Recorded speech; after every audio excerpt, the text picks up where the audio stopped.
Bismillahirrahmanirrahim. Assalamualaikum warahmatullahi wabarakatuh dan selamat sejahtera. Kembali kita di channel Serikani PSS SMK Convent Padbury.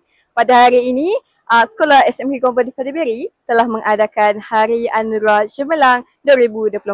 Tujuan utama anugerah ini untuk menghargai jasa dan kesungguhan murid-murid dan guru-guru dalam mengharumkan nama sekolah.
Selamat sejahtera, saya Batu Syazad binti Muhammad Subiri daripada Serikani TV SMK Convent Padbury. Pada hari ini, saya ingin bertemu ramah seorang daripada pelajar kita yang straight A.